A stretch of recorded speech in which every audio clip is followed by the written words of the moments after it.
Hello guys, Manisha রান্নাঘরে জানাই আপনাদেরকে আবারও একবার ওয়েলকাম। আজ আমি আপনাদের সঙ্গে শেয়ার করব স্পেশাল ভাজা মশলা দিয়ে টক ঝাল মিষ্টি কুলের আচার বানানোর রেসিপি। তো দেরি কিসের, চলুন রেসিপি শুরু করা যাক। তার জন্য এইখানে আমি নিয়েছি 2 কেজি টক কুল। কুলের মধ্যে অনেক সময় নোংরা থাকে, তাই কুলগুলোকে জল দিয়ে ভালোভাবে ধুয়ে পরিষ্কার করে নিয়েছি। এখন কড়াই দিয়ে দেব 1 চামচ সরিষার তেল। তেল গরম হয়ে যাওয়ার পর দিয়ে দেব 2টো শুকনো লঙ্কা। তারপর কুলগুলোকে এর মধ্যে দিয়ে দেব। কুলগুলো যেন একটু নরম হয় এবং পাকা হয়, এই রকম টাইপেরই কিন্তু কুল ব্যবহার করবেন।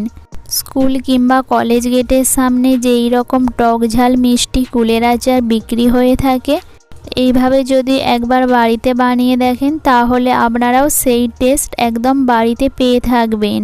তেলের মধ্যে কুলগুলো ভালোভাবে মিক্স করে নেওয়ার পর এটাকে লো ফ্লেমে ঢাকা দিয়ে 1 মিনিট রেখে দেব। 1 মিনিট পর ঢাকাটা খুলে নেওয়ার পর আবারও একবার সব কিছু ভালোভাবে মিক্স করে দেব। এই পদ্ধতিতে বাড়িতে বানিয়ে আপনারা কাঁচের বয়ামের মধ্যে রেখে 1 বছরেরও বেশি কিন্তু সংরক্ষণ করতে পারবেন। এখন কুলগুলো যাতে ভালোভাবে সেদ্ধ হয়ে যায় তার জন্য এর মধ্যে অ্যাড করে দেব 1 গ্লাস জল। এখন এটাকে ঢাকা দিয়ে লো ফ্লেমে 4 থেকে 5 মিনিট ধরে সেদ্ধ হতে দেব। কুলগুলো যতক্ষণে সেদ্ধ হচ্ছে অপরদিকে আমি একটা স্পেশাল ভাজা মশলা তৈরি করে নেব। তার জন্য 1 চামচ করে নিয়েছি ধনে, জিরে, মৌরি ও শুকনো লঙ্কা ও অল্প করে দারুচিনি ও গোলমরিচ। এখন গ্যাসের ফ্লেমটাকে লোতে রেখে এই গোটা মশলাগুলোকে কিছুক্ষণ ধরে ভেজে নেব। মশলার কালারটা যখন চেঞ্জ হয়ে আসবে এবং মশলা থেকে যখন একটা সুন্দর গন্ধ আসবে, তখন এগুলোকে একটা পাত্রে ঢেলে নিয়ে ঠান্ডা করে নেওয়ার পর এগুলোর পাউডার তৈরি করে নেব। এই মশলাটা আপনারা স্টোর করেও রাখতে পারেন। কোনো নিরামিষ রান্না করলে তার মধ্যে 1 চামচ অ্যাড করে দিতে পারেন। আর দেখুন মশলার কালারটা কত সুন্দর লাগছে।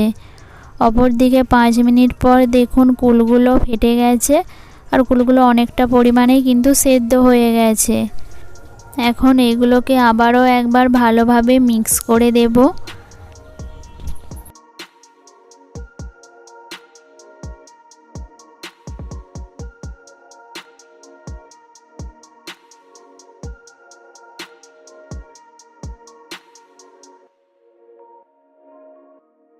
এখন এর মধ্যে অ্যাড করে দেব স্বাদ মতো লবণ।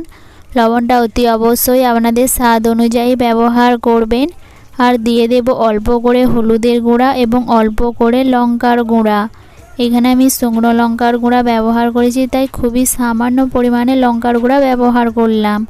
তারপর এর মধ্যে অ্যাড করে দেব চিনি। আপনারা যদি চিনি অপছন্দ করেন তাহলে এর মধ্যে গুঁড়ো অ্যাড করতে পারেন। আর চিনিটা কিন্তু একবারে মিক্স করবেন না, অল্প অল্প করে দিয়ে মিক্স করতে থাকবেন।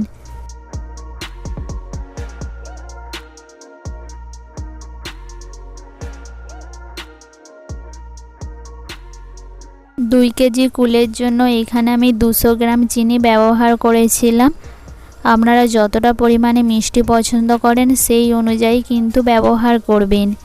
আর কুলটা যদি মিষ্টি হয় তাহলে তো চিনির পরিমাণটা অনেক সময় অনেকটাই কম লাগে। লবণ চিনি ভালোভাবে যাতে কুলের ভেতরে ঢুকে যায় তার জন্য ঢাকা দিয়ে এটাকে 1 মিনিটের মতো রেখে দিয়েছিলাম। 1 মিনিট পর দেখুন চিনিটাও গলে গেছে। আর যে সমস্ত কুলগুলো একটু শক্ত শক্ত রয়ে গেছে সেইগুলোকে একটু আমি এইভাবে খুন্তির সাহায্যে ঘেঁটে দেব, যাতে এর ভেতরেও ভালোভাবে মশলাগুলো ঢুকে যায়।